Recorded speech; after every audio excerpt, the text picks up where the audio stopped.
I stood in the kitchen, the chef's knife in my hand falling onto the cutting board in a steady rhythm, slicing the crisp green cucumber into uniform, thin pieces. The evening sun streamed in through the window, casting a warm golden glow on the countertop. Thump, thump, thump. The sound of the knife hitting the board was especially clear in the quiet kitchen. 3 years ago, after Arthur passed away, I moved in with my son, Julian. Leo had just been born, and Clara's maternity leave was ending. She had to go back to work, and they really needed someone to help around the house. I still remember what Julian said when he came to pick me up. "Mom, we don't feel right with you living all alone. Come live with us. You can help look after Leo, too." That phrase, "help look after Leo, too," sounded a bit sharp at the time, but I didn't let it bother me. My grandson needed me. That was enough. I put the sliced cucumbers onto a plate and took 2 tomatoes out of the refrigerator. Julian always loved the meatloaf I used to make. As a child, he could eat 2 huge helpings with a single serving. Thinking of my son, the corners of my mouth turned up in a smile. Even though he was now a successful department manager, in my eyes, he would always be that chubby little boy with 2 dimples when he smiled. "Grandma, Grandma," a tender, childish voice called from the living room, accompanied by the pitter-patter of tiny feet. My little Leo ran into the kitchen and threw his arms around my leg. "Whoa there, my little treasure, slow down," I said, quickly putting down the knife, wiping my hands, and bending down to pick him up. 3-year-old Leo was heavy in my arms, his round eyes just like his father's when he was a boy. "Grandma, look!" Leo held up a colorful drawing, covered in a few crooked lines and shapes. "What is this?" "Let Grandma guess," I said, pretending to think. "Is it a car?" "No," Leo giggled. "It's a big dinosaur." "Wow, so it's a big dinosaur. You drew it so well," I said, kissing his little cheek. "How about we show it to Daddy when he gets home?" "When is Daddy coming home?" he asked. I looked up at the clock on the wall. It was already 6:20. Soon. Daddy's on his way home from work. Just as I said that, we heard the sound of the front door unlocking. Leo slipped out of my arms and shot towards the door like a little cannonball. "Daddy!" I followed him to the entryway and saw Julian bending down to pick up Leo, his face tired but wearing a happy smile. My son was dressed in a sharp suit, his tie slightly loosened, and fine lines had started to appear at the corners of his eyes. Time really flies. "Mom," Julian nodded at me, hoisting Leo onto his shoulders. "There was some great news at the office today." "What good news?" I asked, taking his briefcase. I could smell a faint scent of sweat. He got that from his father, always sweating easily. Julian's eyes lit up, his voice an octave higher. "I got promoted." "To department manager? Really?" I clapped my hands in delight. "That's wonderful. I knew my son was capable. Hold on, Mom will add a couple more dishes. We have to celebrate properly." I turned to go back to the kitchen, but Julian stopped me. "No need, Mom. I've already booked a private room at the Oak Room. I'm treating my department colleagues to dinner. Clara is coming straight from the mall over there. I just came back to change my clothes. And then I'm leaving." My hand froze in midair. I slowly turned around. "Oh, that's very nice. You young people go celebrate. I'll just stay home and watch Leo." Julian didn't seem to notice my disappointment. Loosening his tie, he said, "We're taking Leo too. My in-laws are already waiting there." My heart suddenly sank. "Your in-laws?" The words left my mouth before I realized he meant Clara's parents. "Yeah, Clara said the whole family has to be there for such a happy occasion," Julian said, draping his suit jacket over the back of the sofa. "Mom, don't trouble yourself. There are leftovers in the fridge. You can just heat them up and eat." I nodded, forcing a smile. "Okay, you all go have a good time." Julian quickly took a shower, changed his clothes, and left with Leo in his arms. After the sound of the door closing, the only thing left in the kitchen was the gurgling of the soup simmering on the stove. I slowly walked back into the kitchen, turned off the heat, and looked at the ingredients I had prepared. Suddenly, I had no appetite to cook. The Oak Room was a high-end restaurant Clara's parents went to often. Arthur and I had only been to places like that a few times in our entire lives. "Forget it," I muttered to myself. "I'm too old to get used to that fancy food anyway. I wrapped the cucumber and tomatoes in plastic wrap and put them back in the refrigerator. In the freezer, there was still half a dish of leftover meatloaf from yesterday and a bowl of rice. That was enough dinner for one person. Just as the microwave beeped, my phone rang. It was a text from Clara. "Mom, remember to eat the leftovers in the kitchen fridge. Don't let them go to waste." I was about to reply when another message came in. It was a photo. In a luxurious private room, Julian stood in the middle, holding a glass of wine. Clara and her parents sat on either side of him. Leo was on his maternal grandfather's lap, and everyone at the table was beaming. In the corner of the photo, I could even see Julian's sister and brother-in-law. So, the entire family was there. I was the only one missing. My finger hovered over the screen for a moment before I finally replied with a single word. "Okay." I placed my phone face down on the dining table, the plastic case making a crisp clicking sound against the glass. The leftover meatloaf in the microwave gave off a rich, savory aroma, but I had suddenly lost my appetite. The clock in the living room pointed to 7:30, and it was completely dark outside. I mechanically carried my food to the coffee table and turned on the television. The local evening news was on, the anchorwoman's bright red lips opening and closing. I didn't hear a single word. My fingers, as if with a mind of their own, unlocked my phone and opened the photo album, scrolling to pictures from 3 years ago. It was the first New Year's after Arthur passed away. Our whole family took a group photo at the portrait studio near our building.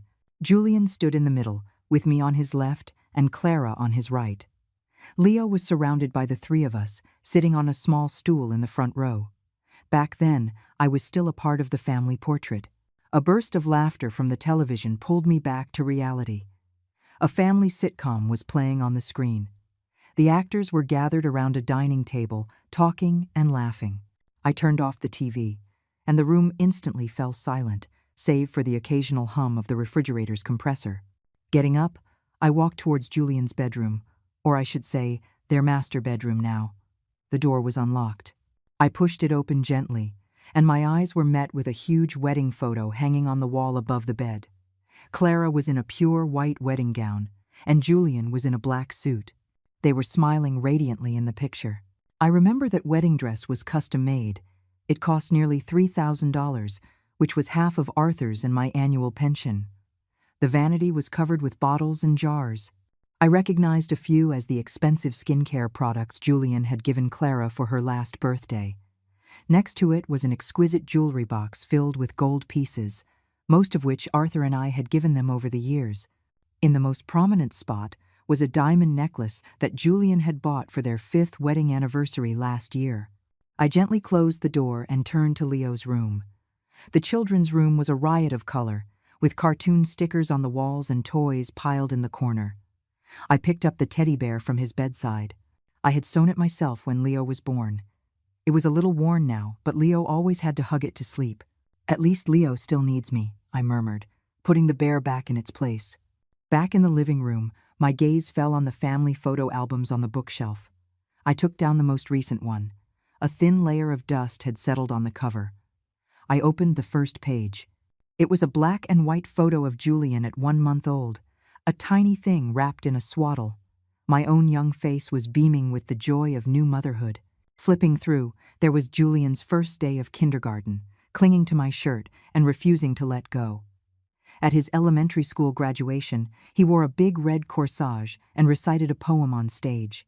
In middle school, he won first prize in a math competition, smiling shyly on the awards podium. The day his college acceptance letter arrived, the whole family set off firecrackers in the yard to celebrate. Every single photo documented the little things and the big things I had done for my son. To get him into a good school district, Arthur and I scrimped and saved to buy that house. To pay for his tutoring, I didn't buy any new clothes for 3 years straight. The year he took the SATs, I woke up at 4 o'clock every morning to make him soup to keep his strength up. My phone suddenly rang, jolting me out of my memories. The screen showed Carol, an old neighbor and one of the few old friends I still kept in touch with. "Hello, Eleanor?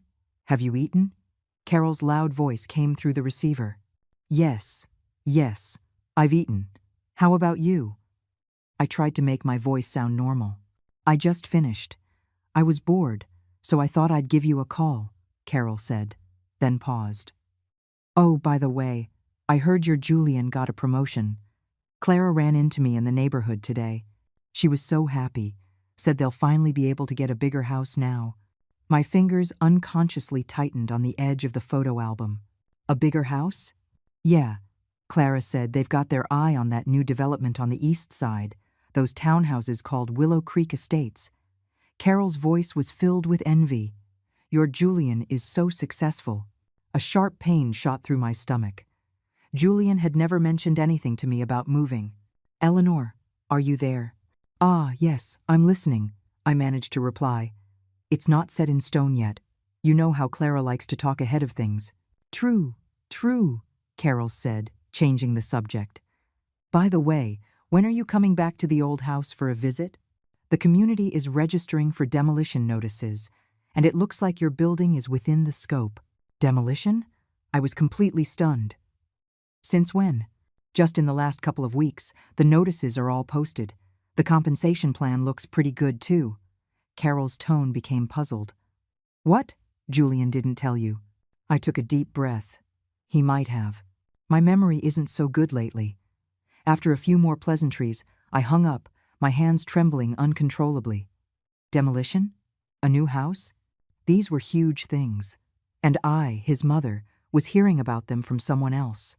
I walked out onto the balcony. The early summer night breeze was slightly cool. In the distance, the city's neon lights flickered, the silhouettes of skyscrapers faint in the darkness. Julian and the others were probably at the Oak Room right now, glasses clinking, celebrating. Were Clara's parents bragging about their businessman's son-in-law again? Was Julian's sister introducing Clara to her circle of wealthy friends? And me? I was only fit to eat leftovers at home, not even told about something as major as the demolition of my own home. Back inside, I opened the album again, stopping on the night of Julian's college graduation. In the photo, he wore a cap and gown, his arms around Arthur's and my shoulders. The three of us were smiling so brightly under the Sunday. Back then, I was still an important person in his life. My finger traced Julian's young face in the picture, and a tear fell uncontrollably onto the album. I hastily wiped it away, but more followed. Oh, Arthur, I whispered to my husband's gentle, smiling face in the photo. Our son is all grown up. He doesn't need me anymore. I closed the album and went to the bathroom to wash my face. The woman in the mirror had red, swollen eyes, and the wrinkles seemed deeper than last year. 68 years old. At an age when others were enjoying their grandchildren, I was feeling more and more out of place. Back in my bedroom, I opened the closet, my eyes falling on a small suitcase in the corner. It was the one Arthur used during his last hospital stay, filled with his clothes and daily necessities. When he was discharged, the suitcase was empty. Most of his things were left at the hospital or thrown away. I pulled out the suitcase and dusted it off. The wheels were a bit stuck, but it still worked. I opened it. A faint smell of disinfectant still lingered inside. Just for a few days, I told myself, and began packing a few changes of clothes and some toiletries. I'll go stay with Helen for a few days, just to clear my head. Helen was a former colleague of mine. Her husband had passed away early, and she lived alone in an old apartment complex on the north side of the city. We talked on the phone occasionally, and she always told me to come and stay with her for a few days when I had the time. After packing, I sat on the edge of the bed and wrote a note. I'm going to stay at Helen's for a few days. Don't worry about me. I thought for a moment and added, there's some mac and cheese in the fridge. Leo likes it. I stuck the note on the refrigerator and took one last look around the house I had lived in for 3 years. The living room I cleaned every day, the kitchen where I carefully prepared every meal, the small table and chairs where Leo scribbled his drawings. I had given so much, yet I felt like an invisible person. The moment I closed the door, I heard something inside me break. As the elevator descended, I gripped the handle of the suitcase tightly, as if it were the only thing I could hold on to. As I walked out of the building's main entrance, the security guard, Mike, looked at my suitcase curiously. Mrs. Eleanor, heading out so late? Yes, going to stay with an old friend for a few days. I managed to smile. Take care now. Be safe. Mike waved warmly. I nodded and dragged my suitcase towards the bus stop. The last bus had already left, so I had to hail a taxi. Where to? The driver asked. I gave him Helen's address, and then leaned back against the seat, closing my eyes.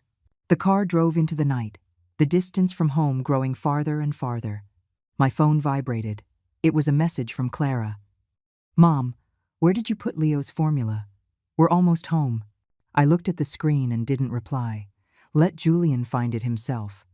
He should remember a little of how I took care of him when he was a child. The taxi stopped at a red light. Outside the window, a family of 3 was crossing the street. The young parents held their little girl's hands between them. They said something, and all 3 of them laughed. My vision blurred again. Once upon a time, Arthur and I held Julian's hand just like that, thinking that such happiness would last forever. We're here. The driver's voice pulled me back to the present. After paying the fare, I stood downstairs from Helen's apartment, suddenly hesitant. Was it appropriate to disturb her so late? Would she think I was strange? While I was hesitating, my phone rang again. This time it was Julian. Mom, where did you go? Leo has been crying for his grandma. I took a deep breath and replied, I'm at Helen's for a few days. You two take good care of Leo. After sending the message, I turned off my phone. Tonight, just for once, I would be selfish. Dragging my suitcase upstairs, I stood in front of Helen's door and rang the doorbell. In the few seconds I waited for the door to open, I suddenly realized this was the first decision I had made for myself in 3 years. When Helen opened the door, her eyes widened like saucers. Eleanor, my goodness, what is all this? Can I stay for a few days? My voice was hoarser than I expected. Helen immediately pulled me inside and took my suitcase. What happened? Is it Julian and his family? It's nothing. I just wanted to get some fresh air. I forced a smile, but the muscles on my face felt stiff and disobedient. Helen's apartment was small, a 1-bedroom, but it was neat and tidy. A photo of her and her late husband hung on the wall. A few green plants sat by the television. The air had a faint scent of sandalwood, and an open book and a pair of reading glasses lay on the coffee table. Have you eaten? I can heat up some soup for you, Helen asked with concern. No, thank you, I've already eaten. I put down my bag and was suddenly overcome with exhaustion. My legs felt as heavy as lead. Helen, sensing my condition, didn't press further. Then you go take a hot shower first. I'll make up the bed for you. The sofa pulls out into a bed. It's very comfortable. As the hot water washed over my body, I realized I had been trembling the whole time. The steam fogged up the bathroom mirror, blurring my vision along with it. For 3 years, this was the first time I had showered in a bathroom without Leo's noisy interruptions, without rushing out to see if he had fallen or bumped into something. Wearing the clean pajamas Helen had prepared for me, I walked out of the bathroom to find she had already made the sofa bed. A glass of warm milk sat on the bedside table. Drink some milk. It'll help you sleep, Helen said, patting my shoulder. Whatever it is, we can talk about it tomorrow. For tonight, just get a good rest. I nodded gratefully, drank the milk, and snuggled into the soft blankets. Helen turned off the living room light, leaving only a small nightlight on. My body was extremely tired, but my mind was wide awake. I stared at the ceiling, listening to the sound of cars occasionally passing outside, my thoughts racing. Had Julian and his family gotten home? What would they think when they saw my note? Was Leo crying? Did they find the mac and cheese in the fridge? My phone was still off. I didn't dare turn it on. I was afraid of seeing Julian's questioning texts, and I was afraid I would soften. After Arthur passed, Julian became my entire emotional support. Now, even tears welled up again. I quietly wiped them away, not wanting Helen in the next room to hear. The pillow smelled of sunshine. Helen must have aired it out today. This small, considerate gesture made the feeling of being neglected at home even more acute. I don't know when I finally fell asleep, but I dreamed of Arthur standing in the distance, waving at me. I wanted to run to him, but a small hand held me back. It was Leo. He was crying, "Grandma, don't go." I was torn. The morning sun shone through the curtains onto my face. I opened my eyes, momentarily disoriented, until I saw the familiar furnishings of Helen's home and remembered the events of last night. Helen was already up. The smell of frying eggs wafted from the kitchen. I sat up and noticed an extra blanket covering me. Helen must have added it during the night. "You're awake," Helen said, carrying breakfast out from the kitchen. "Fried eggs, oatmeal, and some pickles I made. Just something simple." I thanked her and sat down at the small dining table. The breakfast was simple, but it reminded me of the days before I retired, eating with Helen in the company cafeteria. Life was busy then, but at least I had my own life. "Now, can you tell me what happened?" Helen sat down across from me and asked softly. I stirred the oatmeal in my bowl and told her everything that had happened yesterday.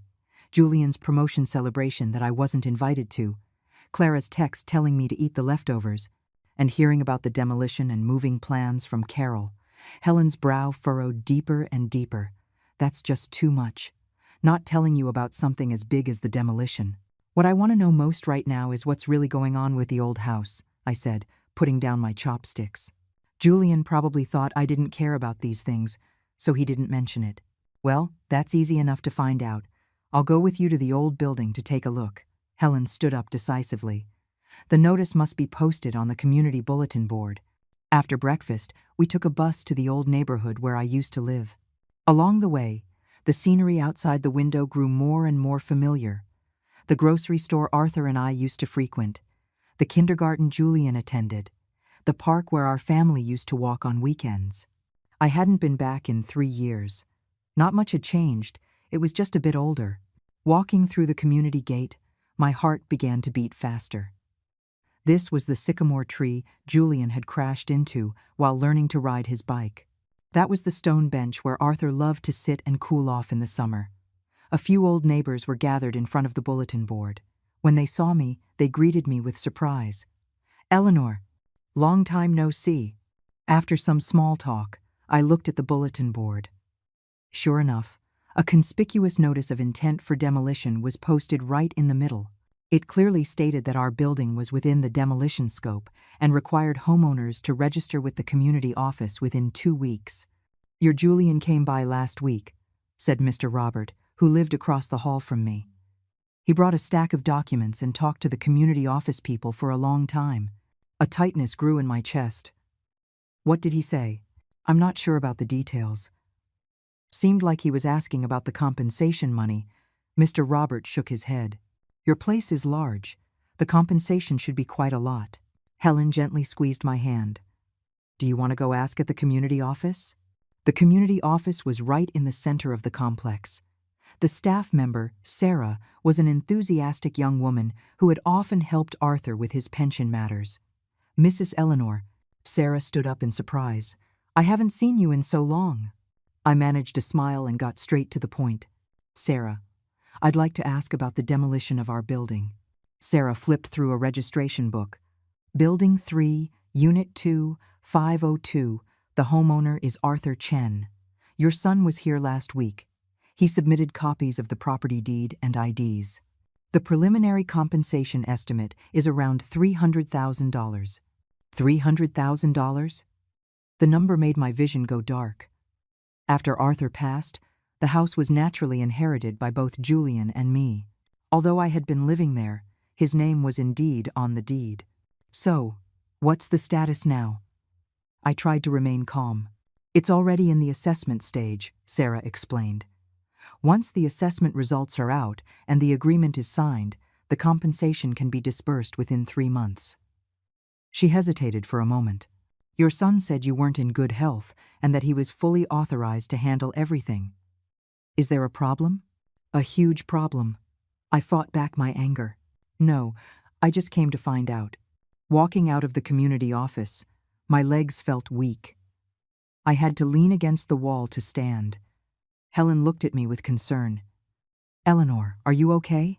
"They're handling the demolition behind my back." My voice trembled. $300,000 in compensation. What does Julian plan to do with it? Buy a townhouse for Clara? "Let's not jump to conclusions," Helen advised. "Maybe Julian wanted to give you a surprise." I gave a bitter laugh.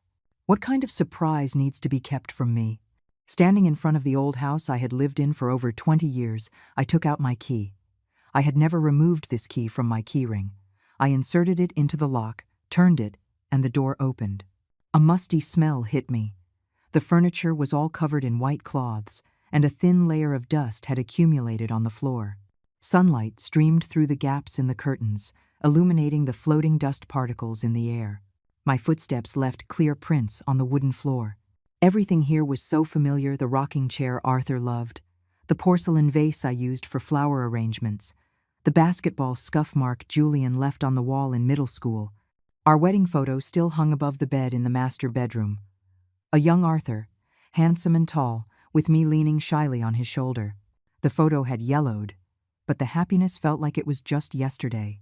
In the study, Julian's awards and trophies from childhood were neatly arranged on the bookshelf. Arthur always said he wanted to keep these for his grandson, to let him know how outstanding his father was. Julian's college class schedule was still stuck to the kitchen refrigerator with a magnet I bought on a trip to Washington, D.C. There was a crack on the windowsill by the sink, from a cup Julian had thrown in a fit of teenage anger. Every corner held a memory. And now, all of it was about to be leveled by bulldozers. What hurt even more was that my own son planned to handle all of this behind my back. "Eleanor, look at this," Helen said, holding a stack of documents she had found in a drawer in the study. I took the documents. It was the demolition office's assessment report and compensation plan. Julian's signature was already on it. There was also a power of attorney form, with a signature that sloppily imitated mine. I knew my own handwriting too well. This was definitely not my signature. He forged my signature. My voice was barely a whisper. Helen gasped. This is illegal." I mechanically flipped through the documents when I suddenly found a note tucked into the last page. It was written by Julian to Clara. "Honey, once the demolition money comes through, don't tell Mom at first. We'll bring her over to live with us after we buy the townhouse, so she doesn't worry about the money. I've already designed the basement as her room. It's close to the kitchen, convenient for her to cook." The basement. My room was in the basement. The world started to spin. I collapsed into Arthur's rocking chair. It let out a familiar creak. Once upon a time, Arthur sat here, holding a young Julian and telling him stories. Later, Julian sat here studying for his exams.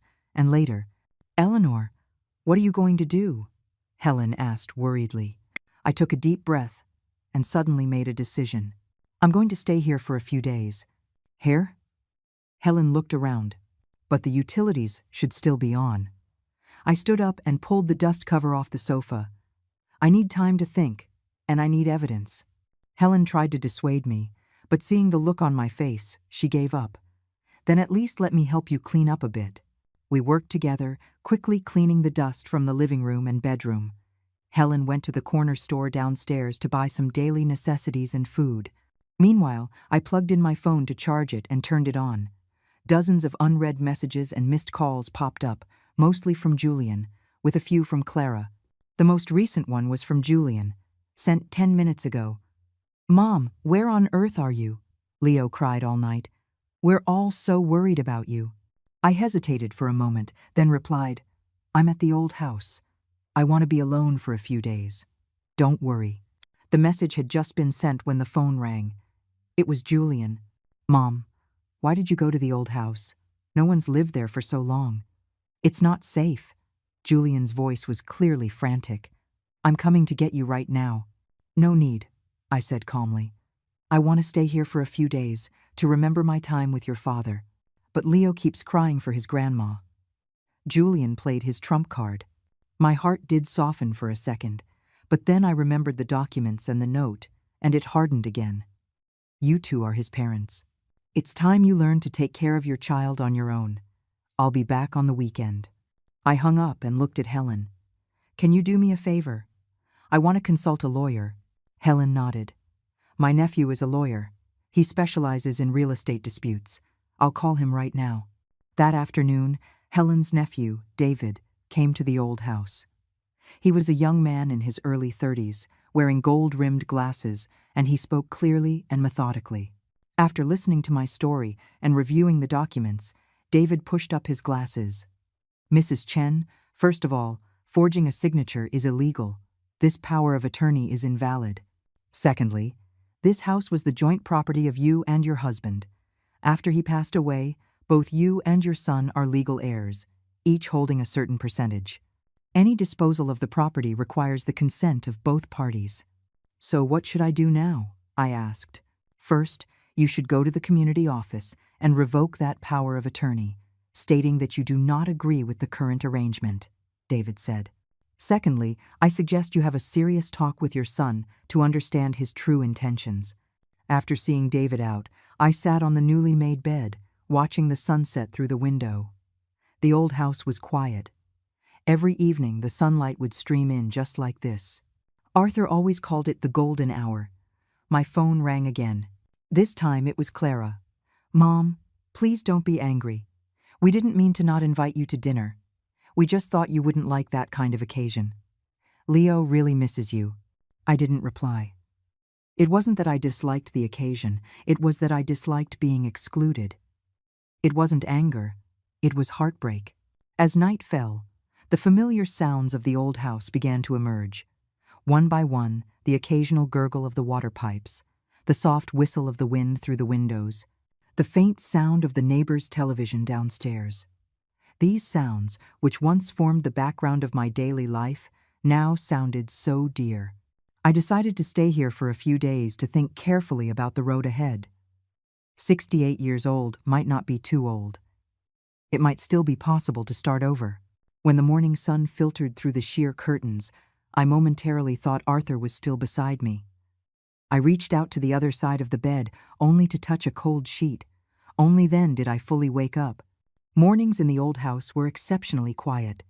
There were no cries from Leo, no hurried footsteps from Julian, no sound of Clara blow-drying her hair. There was only the occasional birdsong from outside the window, and the sound of the old man downstairs clearing his throat. I got out of bed and opened the curtains. The May sunshine streamed in gently. On the balcony of the building opposite, a few neighbors were hanging out their laundry. Old Mr. Zhao from the third floor saw me and waved in surprise. I nodded back in acknowledgement. In the kitchen, I boiled a pot of water and made a cup of jasmine tea. It was left over from 3 years ago, and the flavor had faded, but it would do. Holding the teacup, I stood on the balcony overlooking the neighborhood. In the central garden, a few elderly people were practicing Tai Chi, while children chased each other, a picture of peace. My phone vibrated. It was a message from Helen. "Are you awake? Do you need me to bring you breakfast?" I replied that it wasn't necessary, that I could manage on my own. After hanging up, I suddenly realized this was the first morning in 3 years where no one needed me to take care of them. The breakfast stall at the neighborhood entrance was still there. The lady selling pancakes actually recognized me.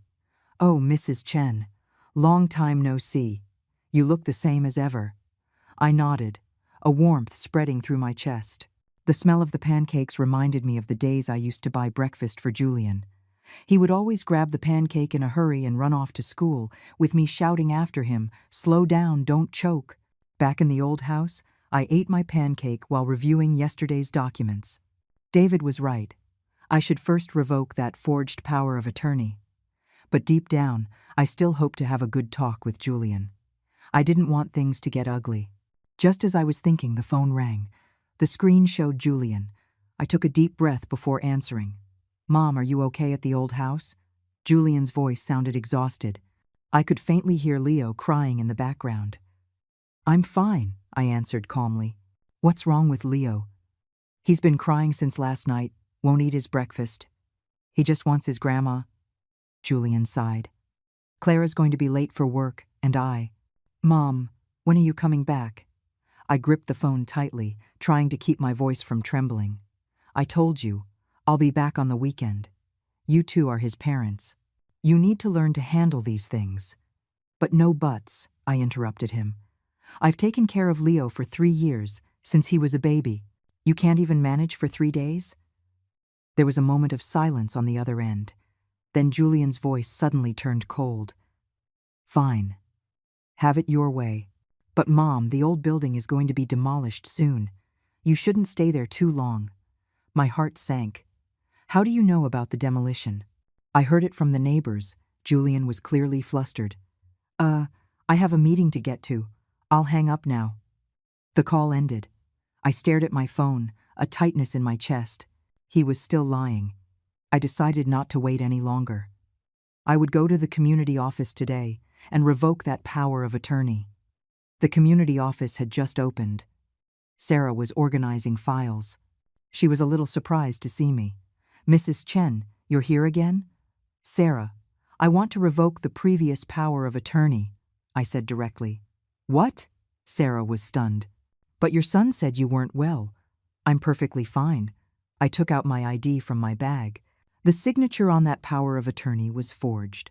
I knew nothing about it. Sarah's face changed. "This is a very serious matter." "I know," I nodded. "That's why I'm here to clarify the facts. My son and I are co-owners of the property. Any demolition agreement requires both our signatures, correct?"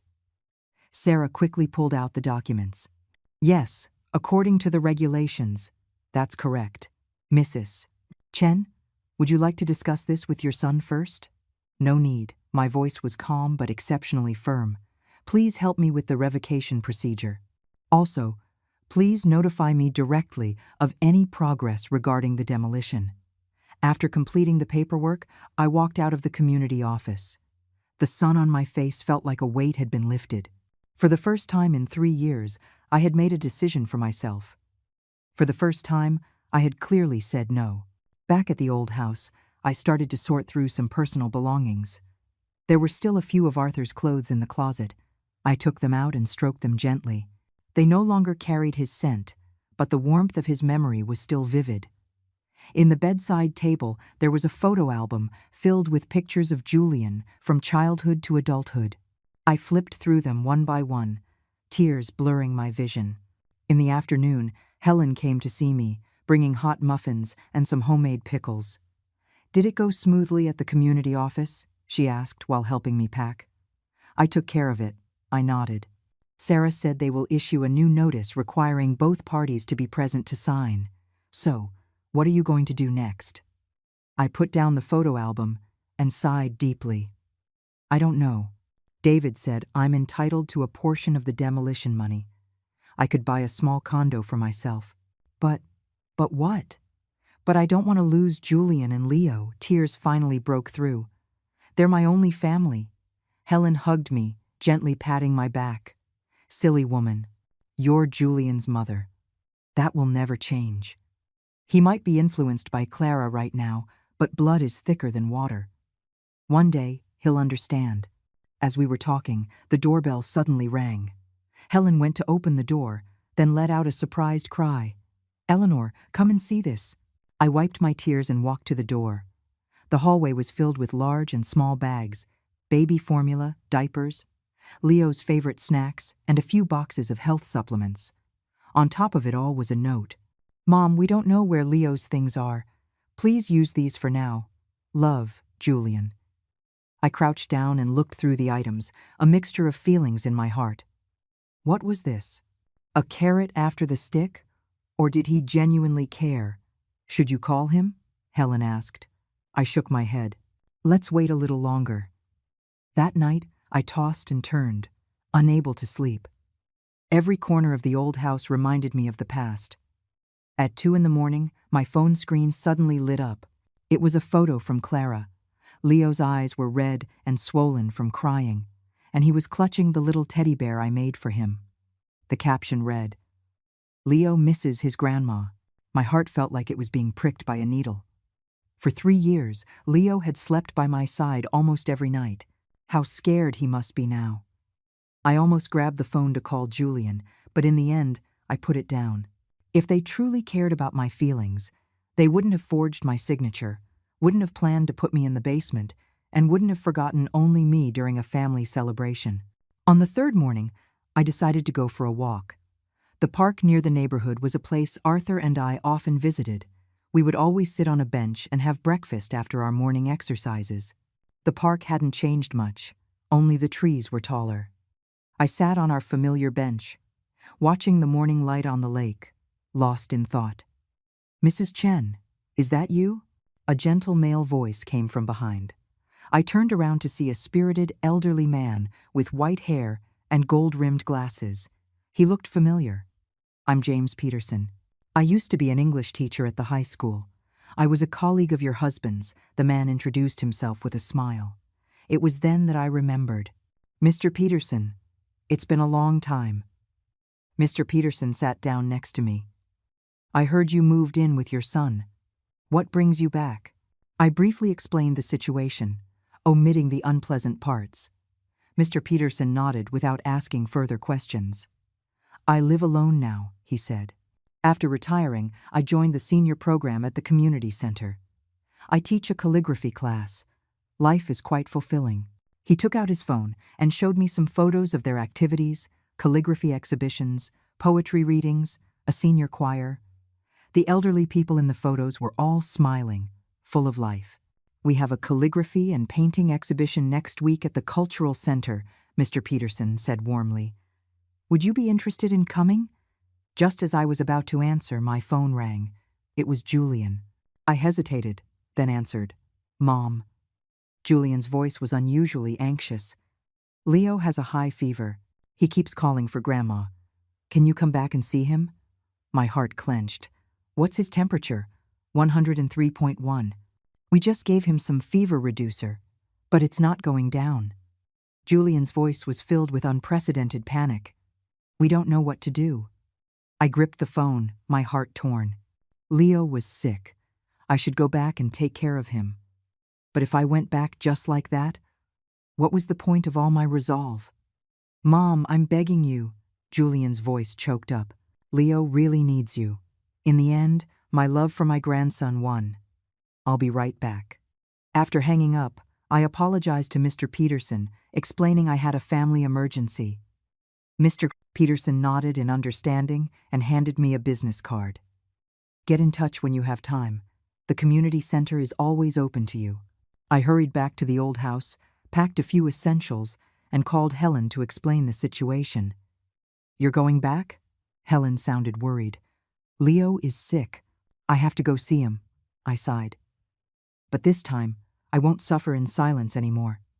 Helen called a taxi for me. Before I left, she hugged me tightly. "Remember, you deserve to be respected. Call me anytime you need anything." Before getting in the car, I took one last look at the old house. This short escape had made me understand many things.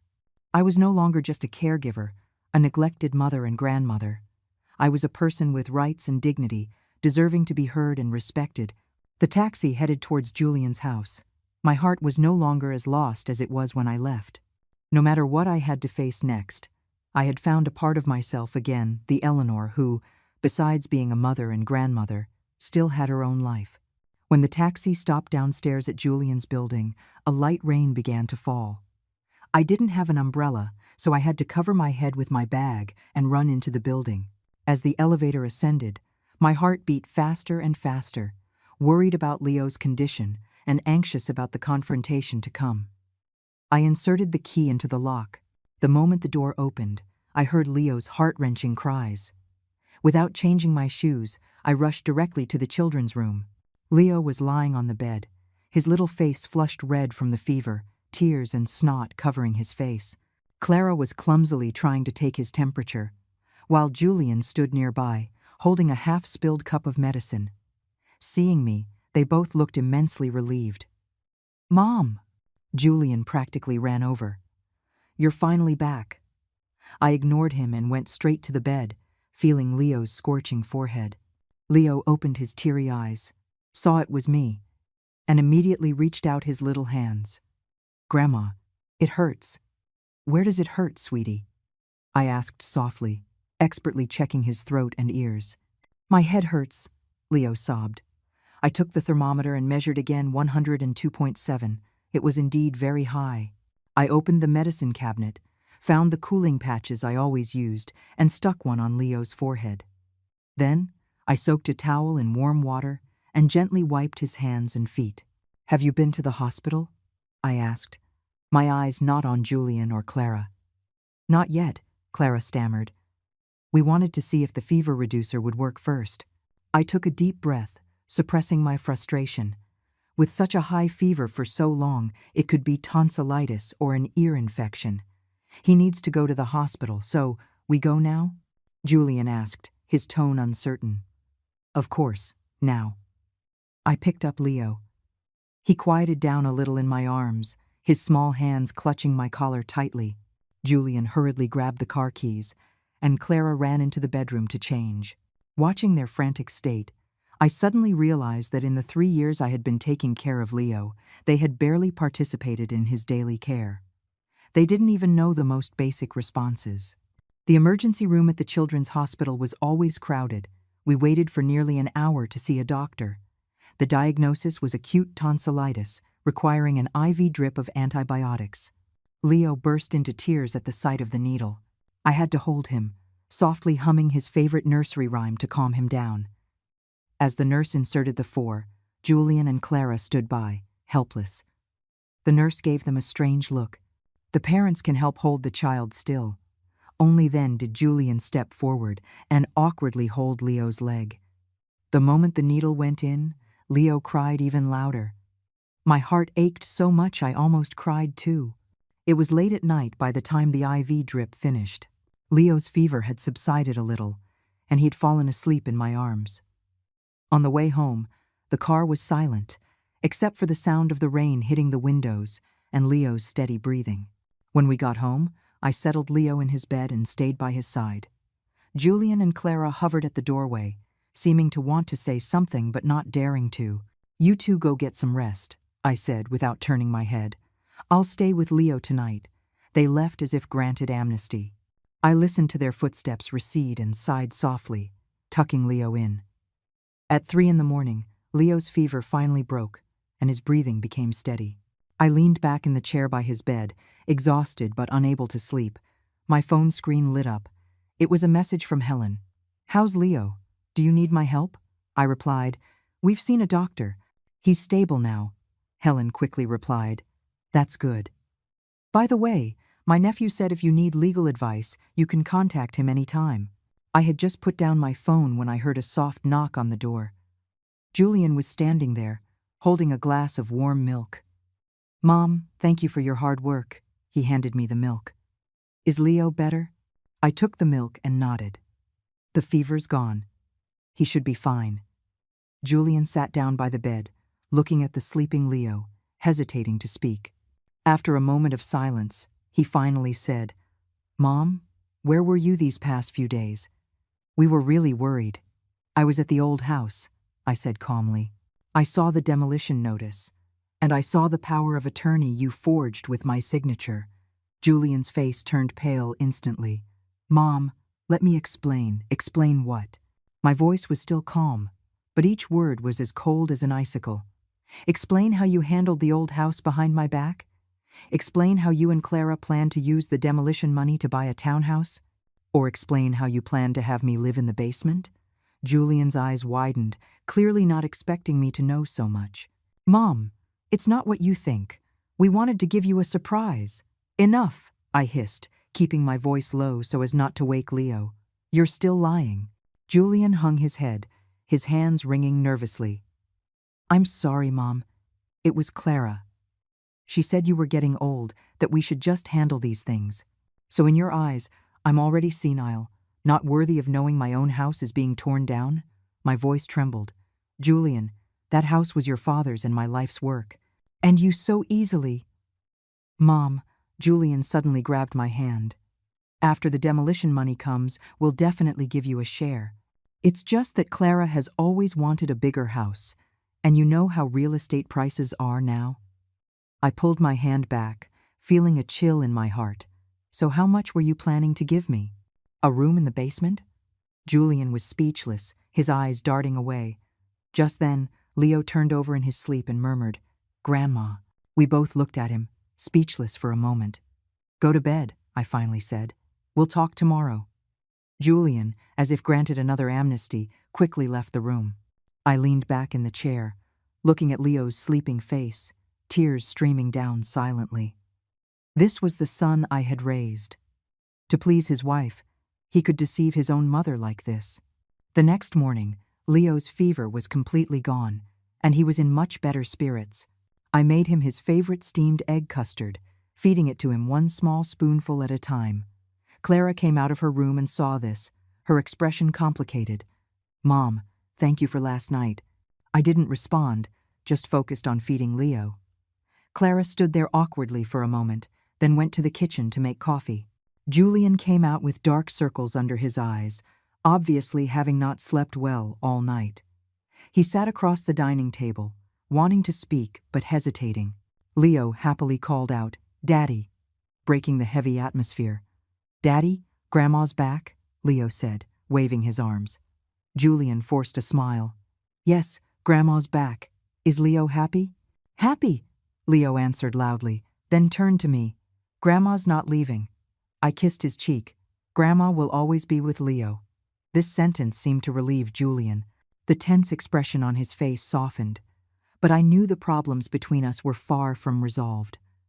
After breakfast, Clara went to work. Julian said he had taken a half-day off to help at home. While Leo was watching cartoons, Julian finally gathered the courage to speak. "Mom, about the old house, can we talk properly?" I put down the cleaning cloth and sat on the sofa. "Go ahead. I'm listening." "First, I apologize for handling the demolition behind your back," Julian said, his head bowed like a child who had done wrong. "But you have to believe, we never intended to mistreat you. Then why forge my signature?" I looked him straight in the eye. Julian avoided my gaze because Clara said you might not agree to demolishing the old house. After all, there are so many memories. "So you just made the decision for me?" I shook my head. "Julian, I am your mother, not an elderly person whose life you can just arrange. I have the right to know, the right to decide." "I was wrong, Mom." Julian's voice was tinged with tears. "You can punish me however you want, just please don't be angry with me anymore." Seeing his red-rimmed eyes, my heart softened a bit, but then I remembered the documents and the plan, and it hardened again. "I'm going to revoke that power of attorney. I will be personally involved in the demolition process. As for how the compensation money is divided, we need to have a serious talk." Julian nodded repeatedly. "Whatever you say, Mom. As long as you don't leave this family, anything is fine." "Julian," I interrupted him. "I came back because Leo was sick, not because I've forgiven what you've done. We need time to talk properly and rebuild trust." Julian fell silent.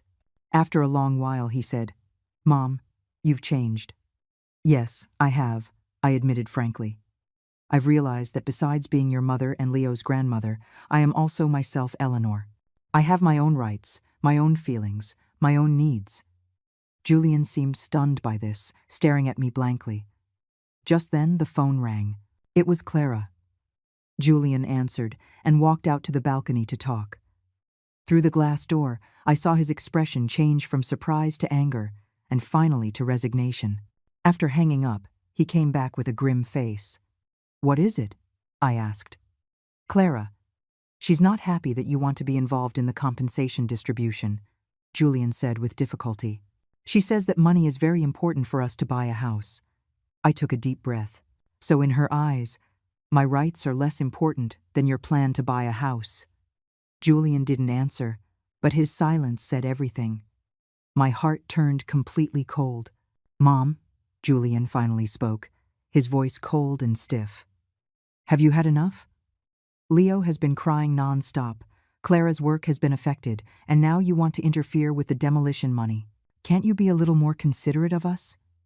I looked at him in shock, unable to believe these words came from the son I had worked so hard to raise.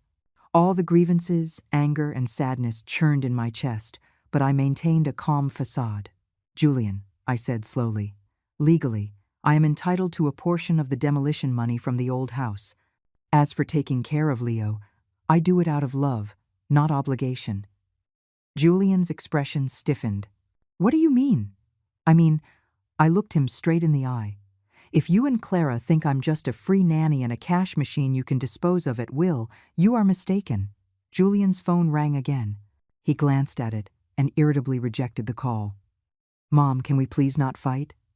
How much money do you want? Just say it." The words stabbed me like a knife. I stood up, my voice trembling. "You think all I want is money? Julian, what I want is respect. To be treated as a person with thoughts and feelings, not an accessory in your lives. Leo was frightened by our argument and started to sob. I quickly went to him and held him, soothing him softly. Julian stood by, his expression complex. Once Leo calmed down, I decided to bring up the key issue. The demolition appraisal is about $300,000, right? Julian was clearly flustered. How? How did you know? I asked at the community office, I said calmly. They also told me you had already submitted the documents, intending to handle everything yourself. Julian's face turned red, then pale. Mom, we can discuss this properly. Discuss? I gave a bitter laugh. If I hadn't found out, would you have discussed it with me? Julian was speechless. He turned and walked to the balcony to call Clara again. This time, he kept his voice very low, but I still caught phrases like, "My mom knows everything. She's going to revoke the power of attorney, and what do we do?" After the call, Julian's attitude suddenly changed. "Mom, Clara said she wants to treat you to dinner tonight, to have a good talk. I sense there must be a reason behind this sudden shift. No need. We can talk at home if there's anything to say." "But Julian," I interrupted him, "since when did we, mother and son, need to be so formal?" He fell silent again. The atmosphere became awkward. Leo seemed to sense it and clung to me tightly.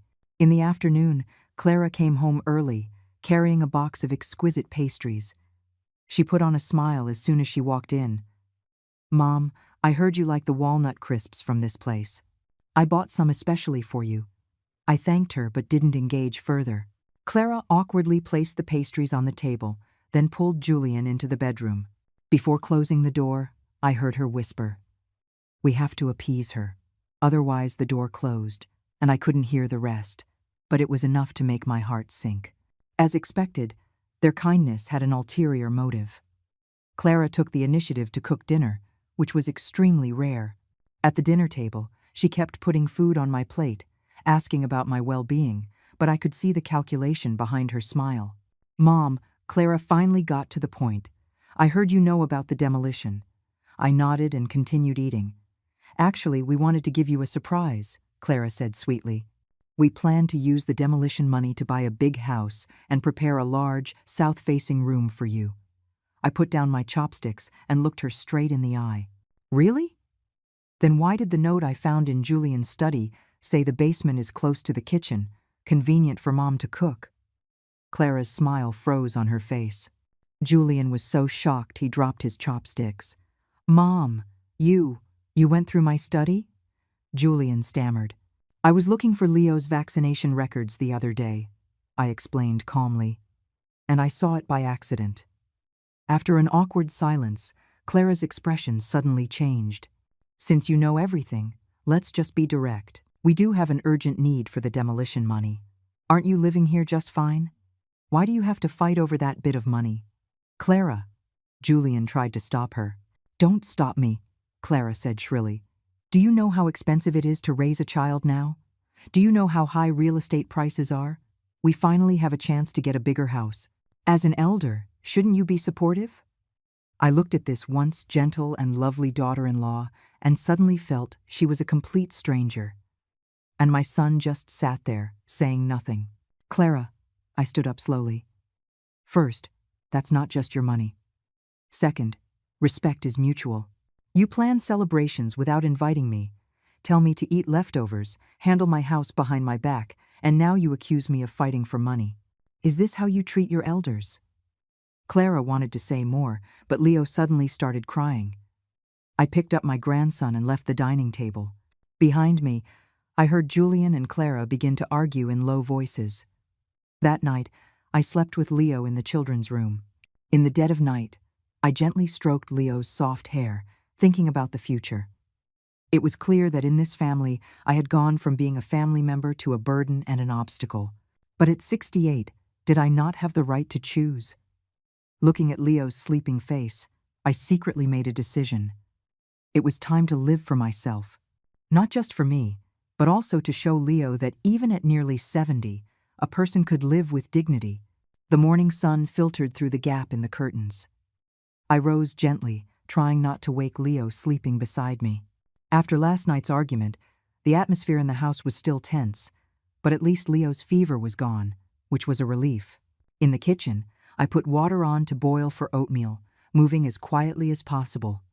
There weren't many ingredients in the fridge. I found a few mushrooms and some greens, planning to make a light mushroom and vegetable oatmeal. As I chopped the vegetables, my thoughts drifted back to the community center Mr. Peterson had mentioned. Calligraphy. I had been obsessed with it for a while when I was young, but then work and family got in the way. Picking it up again now might be a good choice. By the time the oatmeal was ready, Julian walked into the kitchen, rubbing his eyes. "Mom, you're up so early?" "I'm used to it," I answered briefly, placing a bowl of oatmeal on the table. I made Leo's separately. "We can heat it up when he wakes." Julian sat down, staring blankly at his bowl. I noticed the dark circles under his eyes. He clearly hadn't slept well. "Mom?" he began hesitantly. "About last night. Clara, she—" "No need to explain," I interrupted him. "I understand your desire for a bigger house, but your methods were wrong." Julian lowered his head. "I know I was wrong. Actually, Clara and I had a fight last night.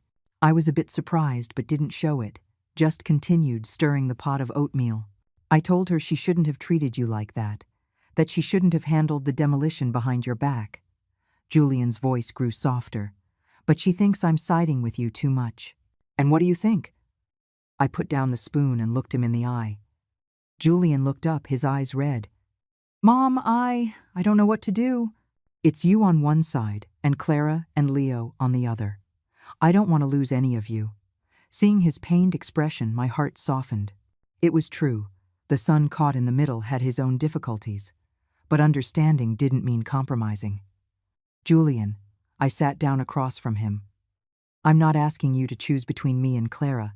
I just want to be treated as a person with thoughts and dignity, not an accessory to be arranged by you."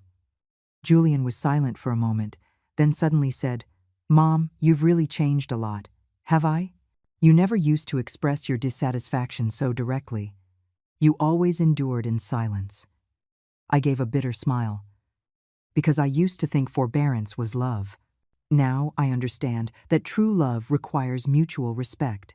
Julian nodded thoughtfully, then as if making a great resolution. "Mom, you're right about the demolition money. It should be divided fairly. I'll talk to Clara again." I patted his hand. "Let's eat breakfast first.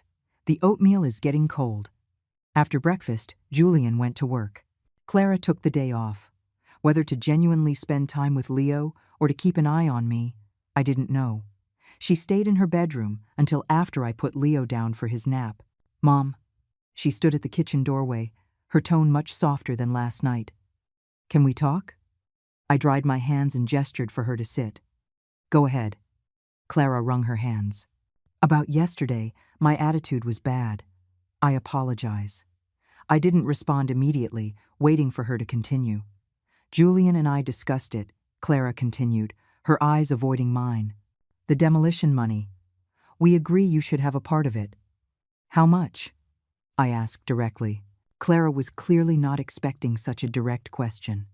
She was stunned for a moment. "Well, we were thinking. 20%? How does that sound?" $80,000. I quickly calculated in my head. The market value of the old house was at least $300,000. Legally, I was entitled to at least half. "Clara," I said calmly, "do you know how much I'm entitled to by law?" Her expression froze. "Mom, we're family. Why do we have to be so calculative?" "If we were really family," I interrupted her, "you wouldn't have forged my signature, you wouldn't have planned for me to live in the basement, and you wouldn't have forgotten only me during a family celebration." Clara's face turned ugly. "Mom, are you trying to settle scores with us?" Not settling scores, but being reasonable, I stood up. "I will consult a lawyer about the demolition money. I won't give up what's mine, and I won't take a penny that isn't." Clara shot up from her chair, which scraped harshly against the floor. "Fine. Since you want to tear things apart, don't blame us for being merciless." With that, she stormed back to her bedroom and slammed the door. I sighed, knowing the temporary peace was broken again. But strangely, I didn't feel the panic or self-blame I used to. Instead, I felt a sense of relief. At least we didn't have to pretend to be a happy family anymore. In the afternoon, while Clara took Leo downstairs to play, I called Mr. Peterson to ask about the calligraphy class at the community center. "Mrs. Chen," Mr. Peterson's voice was full of surprise. "I was just about to contact you. The calligraphy class starts tomorrow at 2 in the afternoon. Are you interested in trying it out?" "I'd like to try," I said, "but I might not be able to make it on time every week." "No problem, Mr. Peterson said warmly. "We're very flexible here. You're welcome any time." After hanging up, I felt a long-lost sense of anticipation. Calligraphy. I wondered if my hands, which hadn't practiced in over 30 years, could still write well. In the evening, Julian worked late and didn't come home for dinner. The dinner table was just me, Clara, and Leo.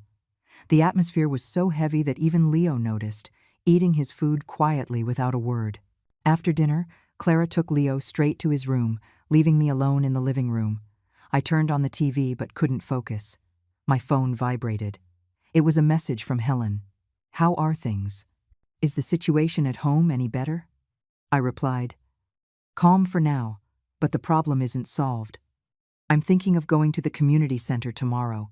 Helen quickly replied, "Good idea. Getting out will do you good. By the way, my nephew said if you need legal help, you can call him anytime." I thanked her and put down my phone. Legal action was the last resort.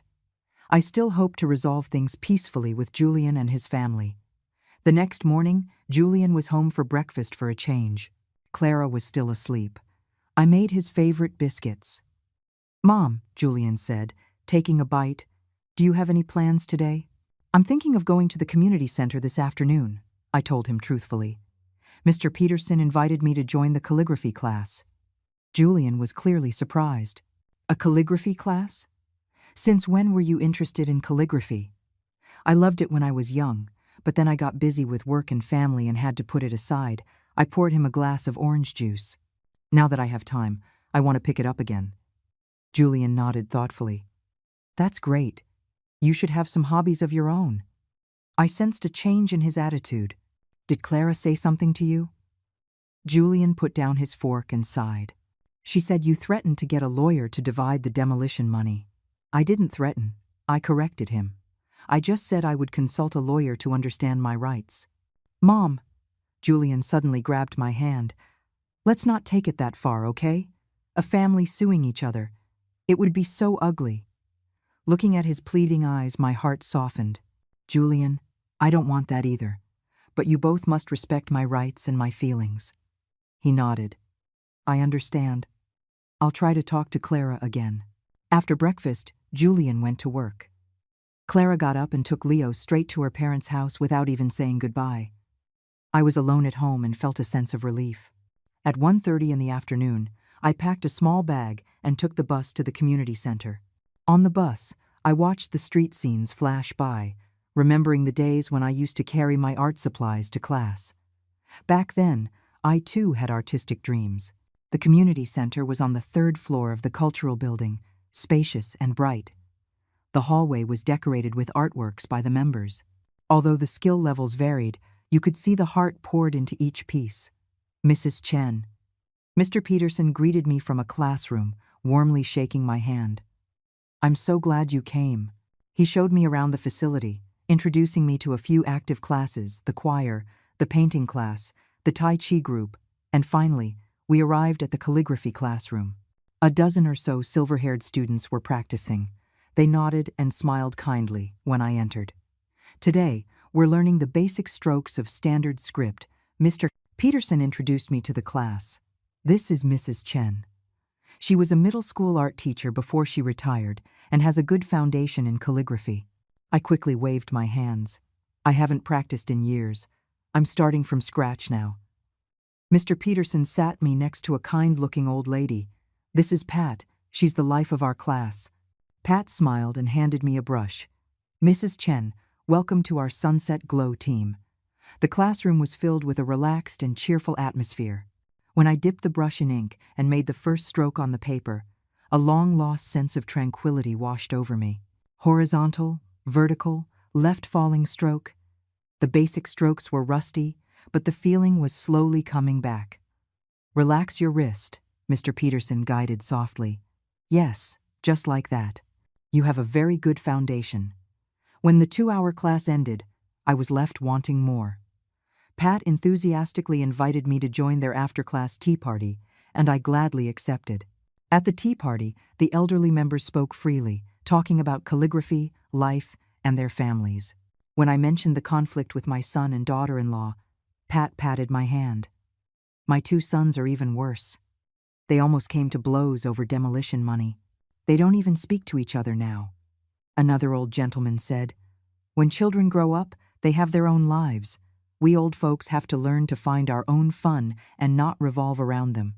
Listening to everyone's stories, I suddenly realized that so many elderly people faced similar difficulties. The difference was that some chose to suffer in silence, while others bravely fought for their dignity. On the way home, my mood was much lighter. I passed a stationery store and went in to buy some paper and an inkstone, planning to practice at home.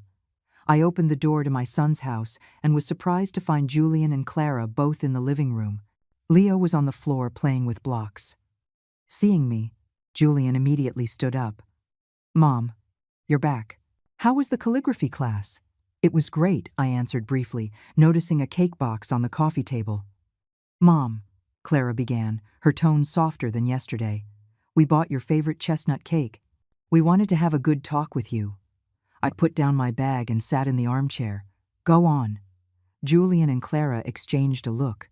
Then Julian said, "Mom, we've discussed it. We can give you 1/3 of the demolition money. The rest will be used for the new house, and we'll have a south-facing bedroom for you."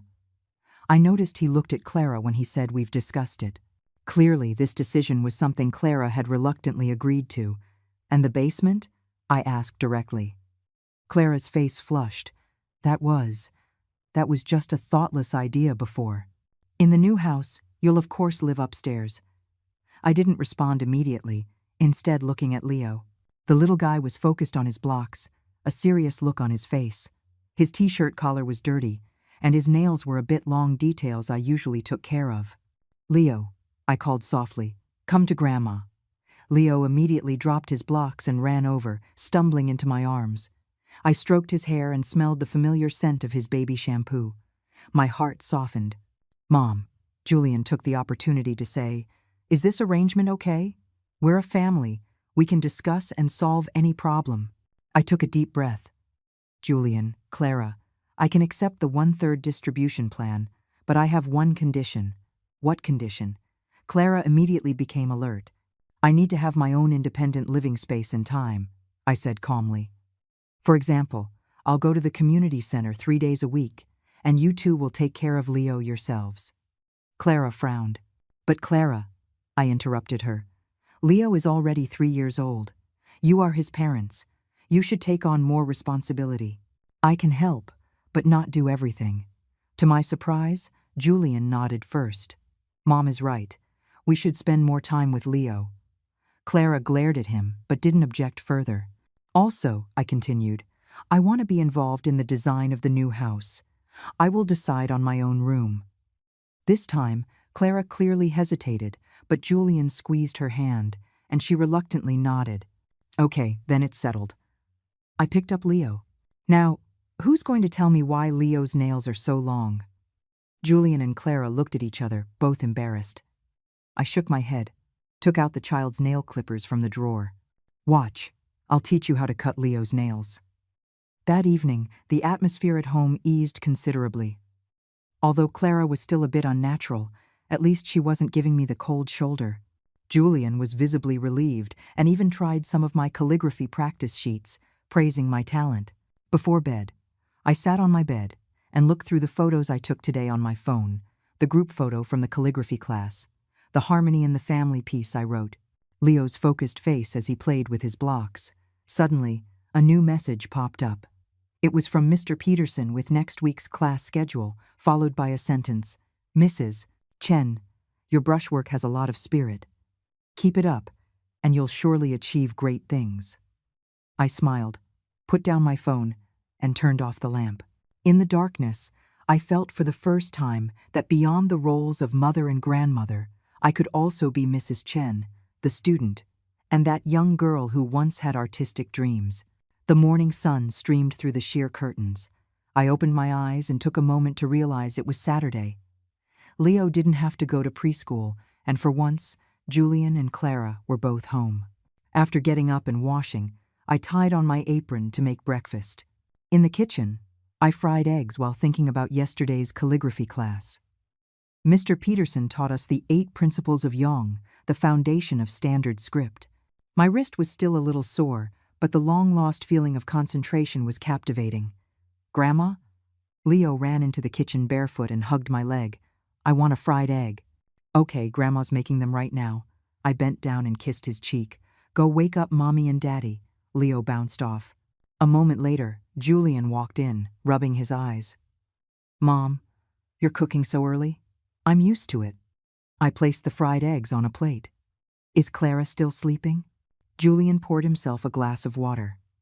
"Mom, are you going to the community center again today?" "This afternoon," I said, wiping my hands. "I'll play with Leo this morning." Julian nodded, then suddenly lowered his voice. "Mom, about the demolition money, Clara and I talked a few more times. Her attitude has softened a lot. You don't have to worry too much." I was surprised he would bring this up. She agreed to the 1/3 split. "Yes," Julian hesitated. "But Mom, do you really need that much money? I mean, you live with us. You don't have to worry about food or expenses." I put down the spatula and looked him straight in the eye. "Julian, that money isn't just money. It's your father's and my life savings. It's my security and my dignity. Besides, who knows what the future holds? What if I get sick and need a caregiver?" Julian immediately said, "Mom, why would you think that? Clara and I will definitely take care of you." I didn't argue, just smiled. "I hope so." After breakfast, Clara finally got up, looking unwell. She ate a little, then said she had to go out. "Working on a Saturday?" Julian asked. Meeting a friend to look at houses, Clara glanced at me. "Since Mom is taking 1/3 of the money, we have to reconsider our budget." Julian gave me an awkward look. "Clara." "It's all right," I said calmly. "You should plan carefully. By the way, can I see the floor plans for the new house?" Clara hesitated. "They're still in the design phase. I'll show you when they're finalized." After she hurried out, Julian explained. "Clara is just anxious. She actually respects you a lot." "Julian," I interrupted him, "you don't always have to make excuses for Clara. I know what she's thinking." Julian closed his mouth sheepishly and went to build blocks with Leo. After cleaning the kitchen, I took out the paper and brush I bought yesterday and started practicing at the dining table. Horizontal and vertical strokes, left falling and right falling. The ink marks on the paper were still not smooth, but they were better than yesterday's. Leo came over curiously. "Grandma, are you drawing?" "This is writing," I explained with a smile. "Grandma is learning calligraphy. I want to learn too." Leo excitedly climbed onto a chair. I held his small hand and showed him how to hold the brush. "Come, Grandma will teach you to write Leo." Julian watched from the side and suddenly took out his phone to take a picture of us. "Mom, you teaching Leo to write is such a heartwarming scene." At noon, Clara didn't come back for lunch. Julian ordered takeout. After lunch, Leo took a nap, and I prepared to leave for the community center. "Mom," Julian said at the door, holding my bag for me, "be careful on your way." This small gesture of concern warmed my heart. "Okay. You two take good care of Leo." The community center was especially lively today. They were holding an art exhibition next week, and everyone was busy preparing their work. Mr. Peterson saw me and greeted me warmly. "Mrs. Chen, perfect timing. We're short on hands to set up the exhibition area. Can you help?" I gladly agreed and worked with several other members to hang paintings, stick labels, and arrange the displays. Pat chatted with me while we worked. "Mrs. Chen, did you resolve your family matter?" "It's calmed down for now." I briefly explained the compensation plan. "But they still won't show me the floor plans for the new house." Pat snorted. "Be careful.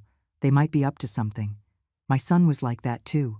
said all the right things, but in the end, Mr. Peterson came over, interrupting our conversation. Mrs. Chen, would you be willing to do a live calligraphy demonstration at next week's exhibition? I think your standard script is very solid. I quickly declined. I've only had 2 classes. I can't possibly make a fool of myself in public. Don't be so modest. Mr. Peterson smiled. Consider it encouragement for the other new students. I reluctantly agreed, but my heart was pounding. Could my calligraphy, neglected for so many years, really be presented to others? After the event, Mr. Peterson stayed behind to help me practice. He patiently corrected my grip and explained the force behind each stroke. Before I knew it, the lights outside had come on. It's so late. I looked at my watch and hurriedly packed my things. I have to get home. Leo will be looking for me. Mr. Peterson helped me roll up my practice sheets. Mrs. Chen, you're improving very quickly. Next week's demonstration will be no problem. On the bus home, I felt a long-lost sense of accomplishment, not from taking care of my grandson or making a delicious meal, but from completing something unrelated to my identity as a mother or grandmother. I pushed open the door and was surprised to find the living room dark. Only a sliver of light came from the study. I fumbled for the light switch and found takeout boxes on the dining table and Leo's toys scattered on the floor. Julian, I called out. No answer. The study door was slightly ajar. I walked over, about to knock, when I heard Clara's voice from inside. We have to find a way to make your mom give up that share of the money. If we have to, we'll threaten to not let her see Leo. My hand froze in midair, my heart suddenly racing. Julian's voice was low and tired. Clara, don't be like that. Mom has already compromised. Compromised? Clara's voice became shrill. 1/3 is still over $100,000. The down payment for that townhouse we like won't be enough. We can choose a smaller one. Julian! Clara practically screamed. Whose side are you on? Your mom's or your wife and son's? After a moment of silence, Julian said in a low voice, Of course I'm on your side. But Mom hasn't had it easy. Clara sneered. She hasn't had it easy? What's she going to do with all that money by herself? Isn't it enough that we're taking care of her in her old age? My hand started to shake. I had to lean against the wall to stay upright. This was the son I had worked so hard to raise. This was the daughter-in-law I had treated like my own daughter. All right, Julian's compromising voice came. I'll talk to Mom again. By the way, did you put away the floor plans for the new house? Don't let Mom see them. Of course, Clara said smugly. I locked them in my office drawer. The basement has been changed to a storage room. If she asks, we'll just say the designer recommended that elderly people live on the first floor. I couldn't listen anymore. I turned to leave, but accidentally bumped into the umbrella stand by the door. With a loud clatter, the conversation in the study stopped abruptly. Who's there? Julian asked warily. The door was yanked open. Julian and Clara stood there, looking at me with shock. The air seemed to freeze. The 3 of us stared at each other, no one speaking. Mom, when did you get back? Julian stammered. Just now. My voice was surprisingly calm. I heard you discussing me. Clara's face instantly turned pale. Mom, let us explain. No need to explain. I turned and walked towards my room. I've heard enough. Julian chased after me, grabbing my hand. Mom, you misunderstood. That's not what we meant. I shook his hand off. Julian, I'm 68, not 6. I know what I heard. Clara suddenly rushed over, blocking my way. Since you heard it, let's just be direct. That money is very important to us. Leo's future education, buying a house, getting married, it all costs money. What does an old lady like you need so much money for? I looked at this once gentle and lovely daughter-in-law and suddenly felt she was a complete stranger. Her eyes glinted with greed and calculation, her mouth twisted in anger. Clara, I said, word by word, that was bought with a lifetime of savings from your father-in-law and me. I have the right to decide how to use it. You? Clara was trembling with anger. Are you trying to drive us to our deaths? Enough. Julian suddenly roared, startling both of us. "Stop it. Mom, you go rest first. We'll talk tomorrow." I walked into my room silently and closed the door. All my strength seemed to drain away. Sitting on the edge of the bed, my hands trembled uncontrollably. My temples throbbed with pain. This was the family I had given everything for. In their eyes, I was just a nuisance, an old woman who should obediently hand over her assets. On the bedside table was a photo of Arthur and me. He was smiling gently in the picture, as if giving me strength. I gently stroked the frame, tears streaming down silently. "Oh, Arthur," I murmured. "How did our son become like this?" The night grew late. The house had long been quiet. I lay in bed, unable to sleep. The scenes from earlier replayed in my mind: Clara's hideous face, Julian's cowardice. Suddenly, a severe headache hit me, and a flash of white light blinded me. I tried to sit up but found my right side was unresponsive. My right hand fell limply to the side of the bed. Oh no. I vaguely realized what was happening. I tried to call for help but couldn't form clear words, only muffled groans. My vision started to go dark. In my last moments of consciousness, I saw the door being pushed open and Julian's terrified face appearing in the doorway. "Mom! Mom, what's wrong with you?" Julian's voice seemed to come from far away. "Clara, call an ambulance. I think Mom's having a stroke." Then there was endless darkness. Blinding white light. That was my first perception of the world. Then the smell of disinfectant, the rhythmic beeping of a machine, and the feel of a coarse bedsheet beneath me. I tried to open my eyes, but my eyelids were as heavy as lead. Blood pressure is stable. Right side limb mobility, grade 2. A mild stroke. Requires further observation. A fragmented conversation drifted into my ears. It seemed to be a doctor speaking. "Mom, can you hear me?" This time it was Julian's voice, very close, choked with tears. I mustered all my strength and finally opened my eyes. In my blurry vision, Julian's haggard face slowly came into focus. His eyes were red and swollen, his face unshaven. He looked 10 years older. "Water." I managed to squeeze out a word, my throat as dry as if it were on fire. Julian quickly used a cotton swab to moisten my lips.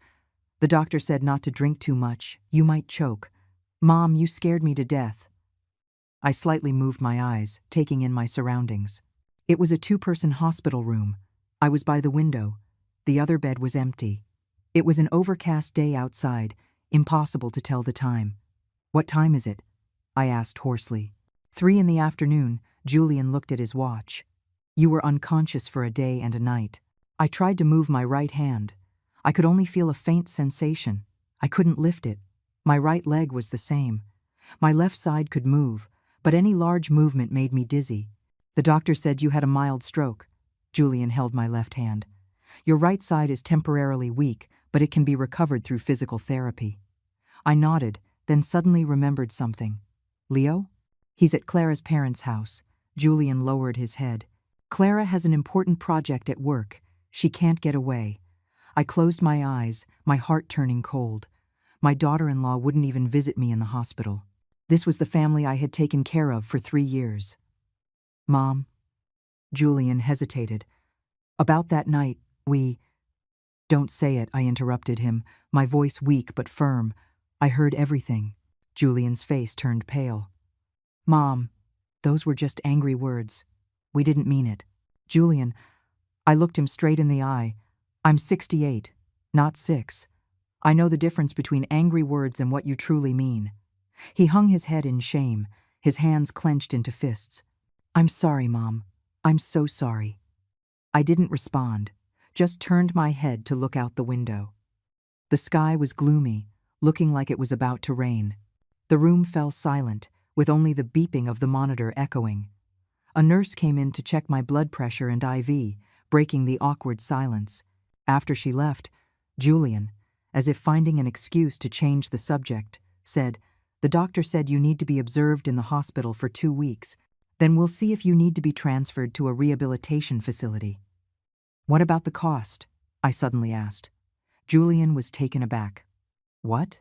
"The hospital bills, the treatment fees," I said calmly. "My insurance doesn't cover much. That Julian stammered. Don't you worry. Clara and I will figure something out. I gave a cold laugh. With my demolition money. Julian's face flushed. Mom, that's not what I meant.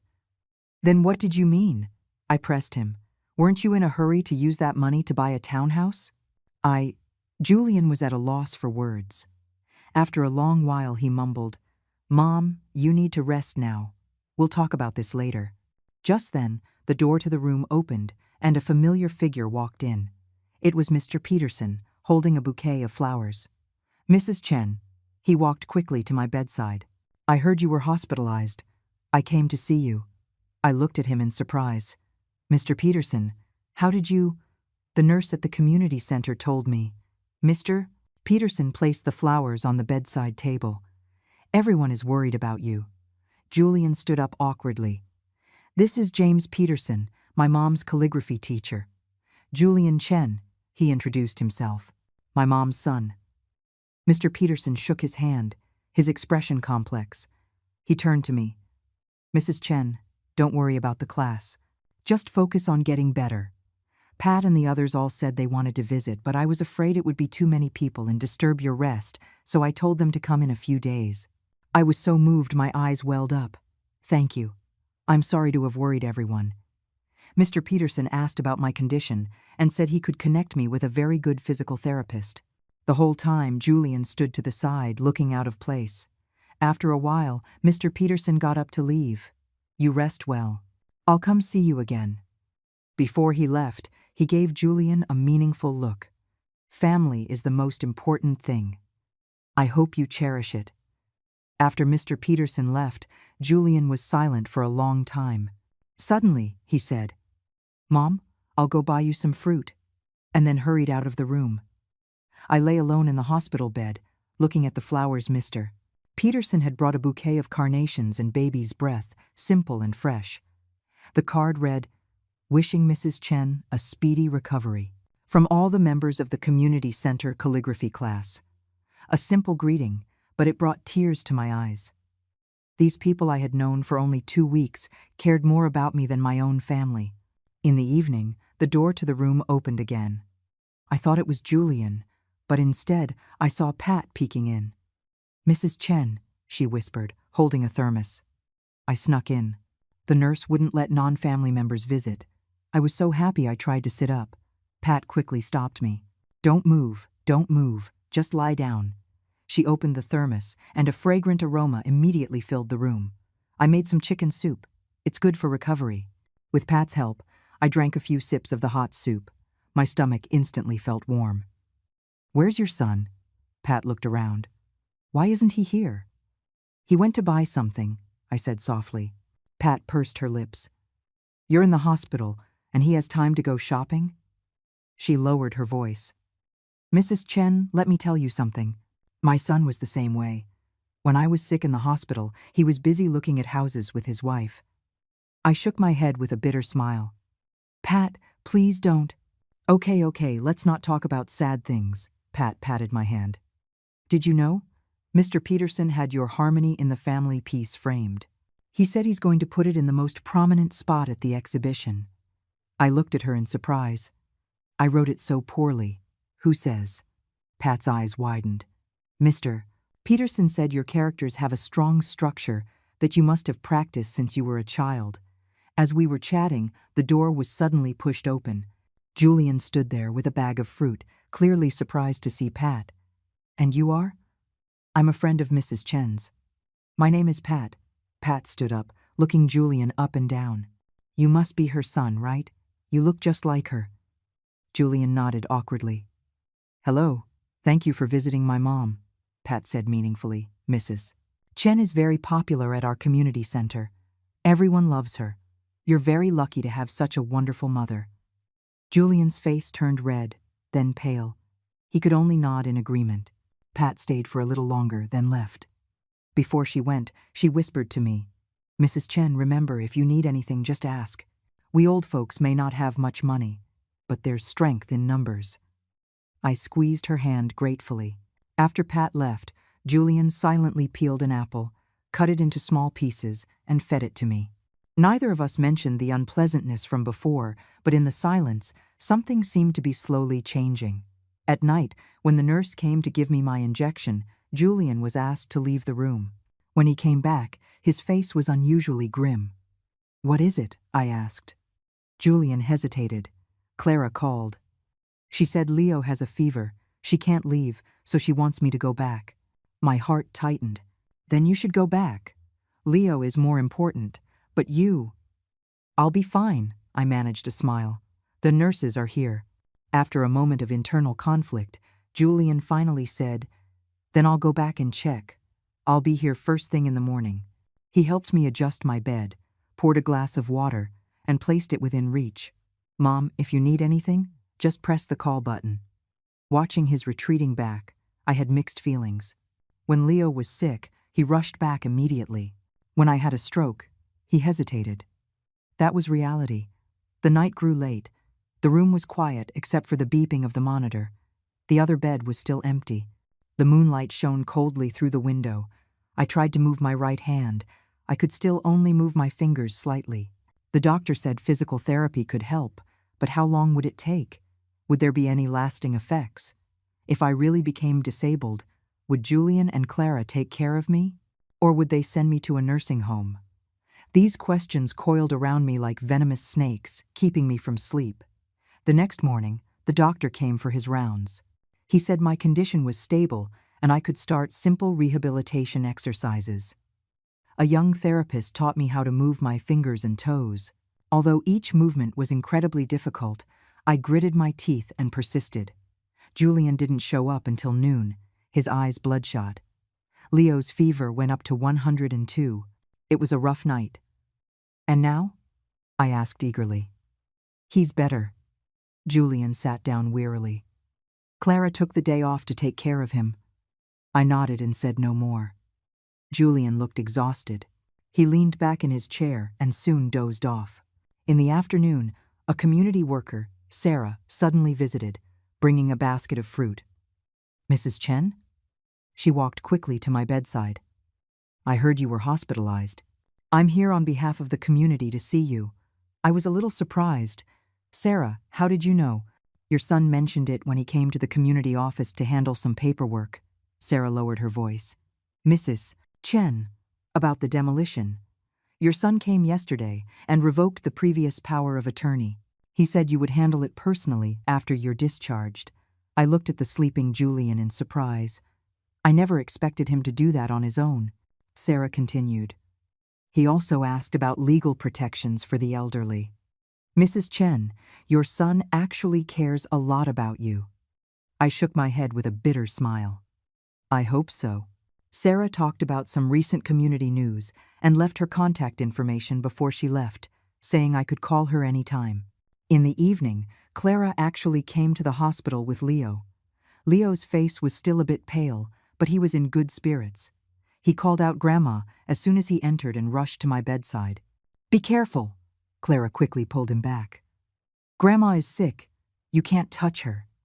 I reached out my left hand and stroked Leo's hair. "It's okay, sweetie. Grandma's fine. Is your fever gone?" Leo nodded and took a crumpled piece of paper out of his pocket. "I drew this for Grandma." On the paper was a crayon doodle of a person in a hospital bed with a smaller person standing next to it. "It's beautiful," I praised him sincerely. "Grandma loves your drawings the most." Clara stood by, her expression complex. "Mom, are you feeling better?" "Much better," I said calmly, noticing the dark circles under her eyes. It seemed Leo's illness had taken a toll on her too. Clara wrung her hands. "Don't worry about the medical bills. Julian and I have discussed it. We'll pay for it with the demolition money." I asked directly. Clara's face flushed. "No, I mean, with our savings." Leo looked up curiously.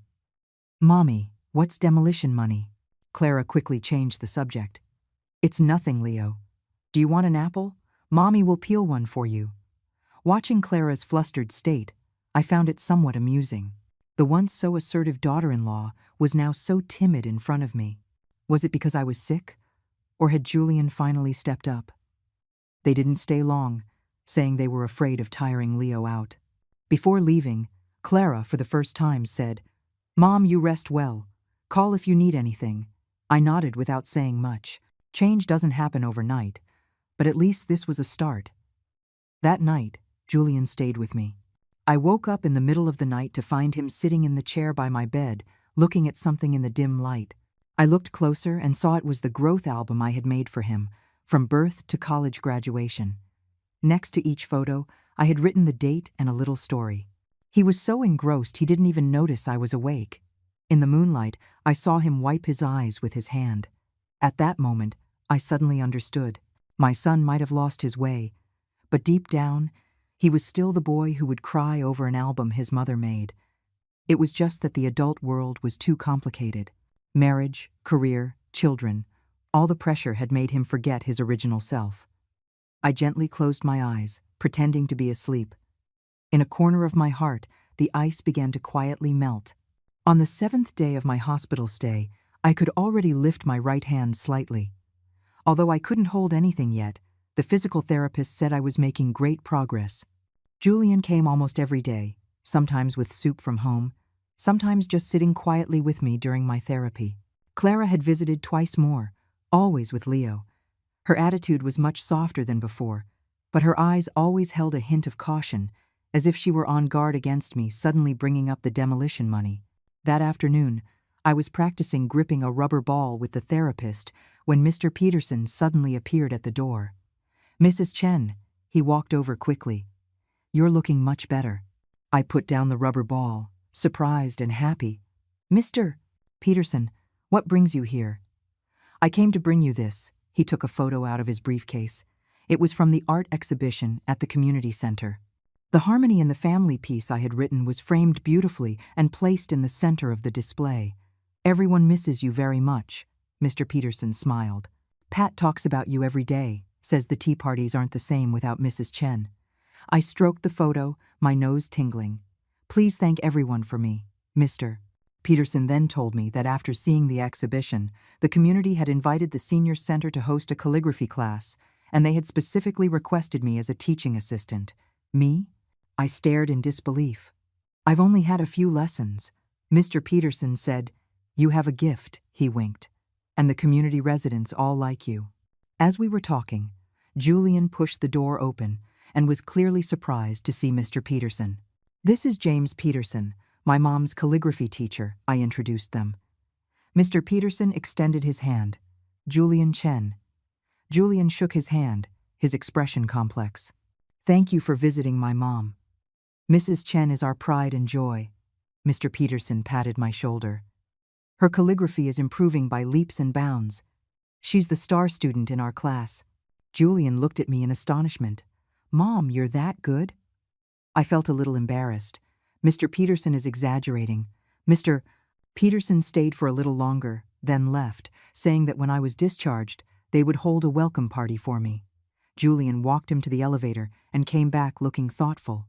"Mom," he sat by my bed, "you really love calligraphy, don't you?" I nodded.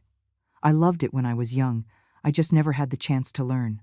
Julian was silent for a moment, then suddenly said, "Mom, I'm sorry. I never knew you had this hobby." "It's okay," I said softly. "You're busy with work." "I understand." This seemed to sting him. He lowered his head. His hands clenched into fists. "No, Mom. It's because I wasn't paying attention. I've always seen you as Mom, but I forgot that you are also Eleanor." I looked at him, surprised he would say something like that. "Julian." "Mom." He looked up, his eyes red. "When you're discharged, let's have a proper talk. About the demolition money, about the future. I have some thoughts." I nodded, feeling both hopeful and anxious. What would be the outcome of this talk? A real reconciliation or a new round of games? 3 days later, the doctor finally approved my discharge. Although my right hand hadn't fully recovered, I could manage my daily life. Julian and Clara came to pick me up together. Leo didn't come because he had preschool. When I got home, I found the house was clean and tidy, with a bouquet of flowers on the dining table. Clara, for the first time, cooked herself, making a few light dishes. "Mom," Julian cleared his throat at dinner, "Clara and I have discussed it. After you've rested, we'll have a family meeting to clear things up. I put down my chopsticks. We can talk now. Julian and Clara exchanged a look. Then Julian said, "All right. About the demolition money for the old house, we've decided to respect your wishes." "Respect your wishes?" Clara suddenly interrupted. "Mom, we found a 3-bedroom apartment not far from here. The neighborhood is very nice." She took out a brochure from her bag. "The master bedroom is south-facing with a balcony." I opened the brochure. It was a new apartment building, 3 bedrooms, 2 living rooms. It was indeed nice. "We've done the math," Clara said eagerly. "After the demolition money comes, we'll give you 1/3. The rest is just enough for the down payment on this apartment. Julian and I will slowly pay off the mortgage." I closed the brochure and looked her straight in the eye. "Where is my room?" Clara was taken aback, then pointed to the floor plan. "This secondary bedroom gets plenty of sunlight." "It's not the basement anymore?" I asked directly. Clara's face turned beet red. "Mom, you misheard that day. We never thought about—" "Clara," I interrupted her calmly, "let's not lie to each other anymore. What I heard, what I saw, I'm clear about it in my heart." The dining table fell silent. The atmosphere was so thick you could cut it with a knife. Julian hung his head. Clara bit her lip, her fingers fidgeting. "Mom," Julian finally spoke. "We were wrong. We were really wrong. I've thought a lot during this time." He took a piece of paper out of his pocket and pushed it in front of me. "This is a new distribution plan I made. Take a look." I picked up the paper. It detailed a new plan for the demolition money. 40% for me, 60% for them to buy the new house. The new house's title would have all 3 of our names, and I would decide the style of my room. Why the sudden change of heart? I put down the paper and looked Julian in the eye. Julian took a deep breath. "Mom, the night you were hospitalized, I looked through the growth album you made for me. Next to every photo, you had written the date and a story from that time, from my birth until now." His voice choked up. "It was only then that I realized you remember every important moment of my life, but I didn't even know you liked calligraphy." Clara shifted uncomfortably but said nothing. "Also," Julian continued, "that day Mr. Peterson came to see you. He said you were their pride and joy. I suddenly felt so jealous. My mother is such a treasure in others' eyes. Why did she become a burden in mine?" My eyes welled up, but I held back the tears. "Mom," Julian grabbed my hand, "give me a chance to make it up to you. I know I hurt you, but I really regret it." Clara suddenly stood up. I'll go check if Leo's clothes are washed," and then hurried out of the dining room. Julian watched her leave and sighed. "Clara, she knows she was wrong too. She's just too proud to admit it." I shook my head. "Julian, change takes time.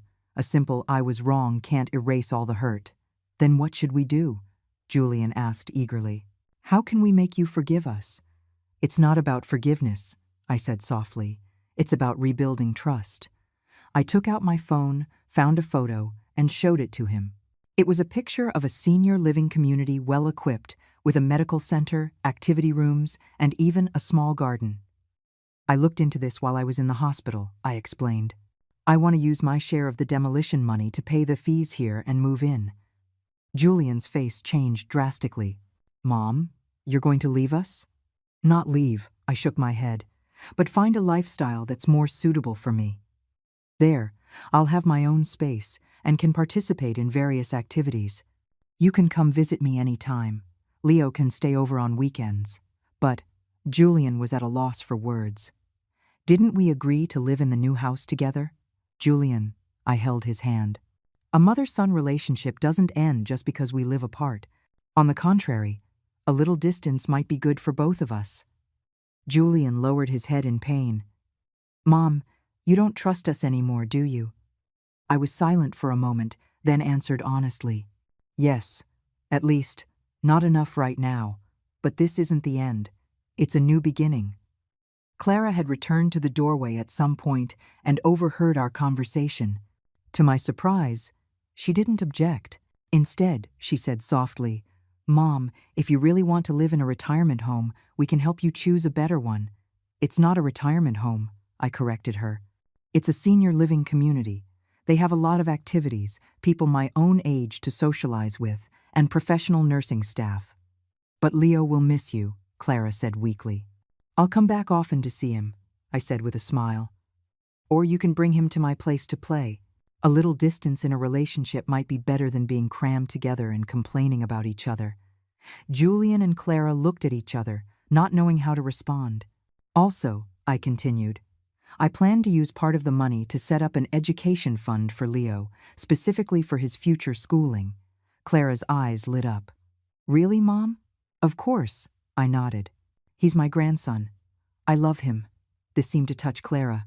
Her eyes turned red, and she suddenly started to cry. Mom, I'm sorry. I'm so sorry. I handed her a tissue and didn't say much. Some wounds need time to heal. Some trust needs to be rebuilt through actions. That night, we reached a preliminary agreement. After the demolition money came, 40% would be mine for the senior community fees and Leo's education fund. 60% would go to Julian and his family for their new house. The new house would have a room reserved for me, and I could stay there any time. As for the senior community, I planned to try living there for 3 months to see if it suited me. Before bed, Julian came to my room, holding an old box. Mom, I found this when I was cleaning out the study. I opened the box. Inside were all my paintings and design sketches from when I was young. Some had yellowed, but they were well preserved.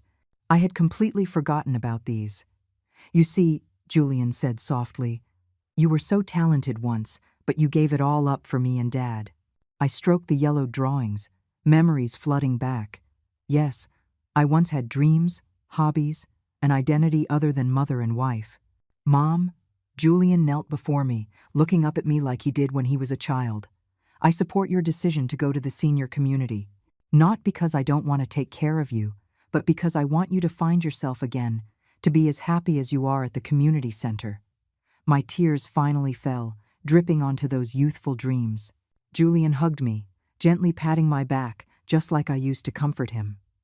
At that moment, I felt like I could see the light at the end of the tunnel. Maybe we really could find a new way to get along, not through sacrifice or demands, but through mutual respect and fulfillment. 3 months later, sunlight streamed through the floor-to-ceiling windows, illuminating the calligraphy piece I had just finished. The 4 large characters, spring blossoms, autumn fruits, stretched across the paper, the ink still wet, glistening in the Sunday Mrs. Chen. This piece is magnificent, Mr. Peterson stood beside me, full of praise. Your brushwork is becoming more and more steady. I put down my brush and flexed my right wrist. After continuous physical therapy, my right hand had recovered 80% of its function. Writing and painting were no longer a problem. Let's use this one for next week's community exhibition, I said with a smile. Excellent. Mr. Peterson helped me roll up the paper. By the way, for tomorrow's intergenerational communication event, is your son confirmed to attend? I nodded. He said he would come. 3 months ago, I had moved into this high-end senior living community. Although Julian had accepted my decision, he was clearly reluctant. He had brought Leo to visit me a few times during this period, always in a hurry. Clara had only come once. I knew they were still adjusting to this new way of living. Take it slow, Mr. Peterson said, as if reading my mind. It takes time to mend family rifts. As we were speaking, my phone rang. It was a message from Julian. Mom, what time does the event start tomorrow? I took a half-day off. I replied with the time, a flicker of anticipation in my heart. I had proposed this intergenerational event, inviting family members to visit the community, understand the lives of the elderly, and promote mutual understanding. Many residents' children had agreed to come, but I was most concerned about Julian's attitude. The next morning, the activity center was decorated warmly and grandly. The walls were adorned with residents' calligraphy and paintings, and long tables were set with pastries and fruit. As one of the event organizers, I arrived early to help. At 10 o'clock, the family members began to arrive. Pat's son came with his grandson. Another resident's daughter came, pushing her father in a wheelchair. I kept looking towards the entrance, searching for Julian. Don't be nervous, Pat patted my shoulder. Your son will come. Sure enough, around 10:30, Julian appeared at the entrance alone. wearing a casual suit and holding a bouquet of flowers. I went to greet him. He handed me the flowers somewhat shyly. "There was traffic. It's okay. I'm glad you came." I took the flowers and showed him around the event. Julian looked around curiously, the calligraphy display, the handicraft booth, the wall of activity photos. His gaze lingered for a long time on my calligraphy work. "Mom, did you really write this?" He pointed to the harmony in the family piece, his voice filled with disbelief. "Of course," I said proudly. "Mr. Peterson says I have a talent for it."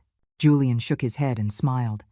"In my memory, you only knew how to do housework and take care of Leo. I never knew. People have many sides, don't they?" I said softly. "Just like you are not only Clara's husband, Leo's father, and a manager at your company, but also my son." Julian nodded thoughtfully. After the event officially began, I went on stage as a representative to speak about my life in the senior community, the calligraphy class, the tea parties, the fitness courses, and how these activities helped me rediscover my self-worth. In the audience, I saw Julian listening intently, his expression softening. Many children think that bringing their parents to live with them is the definition of filial piety, I continued. But sometimes, a little distance and independent space can actually make family relationships healthier. Here, I am not only a mother and grandmother, but also Eleanor, a student in the calligraphy class, an organizer of community events. After my speech, there was thunderous applause. Julian stood in the back row, clapping particularly hard, his eyes shining. During the free time, he took the initiative to find Mr. Peterson and ask about my calligraphy studies, chatted with Pat to learn about my daily life, and even tried the desserts from the community cafeteria, saying they were better than the cafe downstairs from his office. "Mom," he said, holding my hand after the event, "can I see your room?" I took him to my little apartment, a one-bedroom, not large but with great lighting. The walls were decorated with my calligraphy. My desk was set up with art supplies, and the balcony had a few potted plants. "This is really nice." Julian looked around, his tone sincere. "Much better than I imagined. Do you like it?" I asked. "I do," he nodded. "I can tell you're very happy here." We sat down at the small dining table. I brewed a pot of tea. Julian took a file folder out of his bag. "Mom, the demolition money came through yesterday. As we agreed, this is your share." I took the file. It contained the bank transfer receipt and a copy of the new property deed. The new house was registered in all three of our names, with a room reserved for me as promised. "Clara wanted to bring it over herself," Julian said, a little embarrassed, "but she had to work late. I knew it was an excuse, but didn't expose it. Please thank her for me."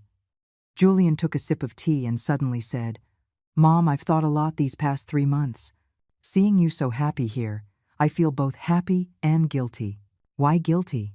"Because I never thought about what you needed." He looked down. "I only knew how to take from you help with the baby, do the housework, but I forgot that you have your own life and dreams." I patted his hand. "It's not too late to know now." "Mom?" Julian looked up, his eyes red. "Can I see that growth album? The one you made for me?" I took the album from the bookshelf and handed it to him. Julian flipped through it page by page, from his birth to his first month, from his first steps to his first day of school. Next to each photo was neatly written the date and a fun anecdote. When he reached the last few pages, Julian suddenly froze. There were a few photos he had no memory of. At his college graduation, I stood beside him, smiling radiantly.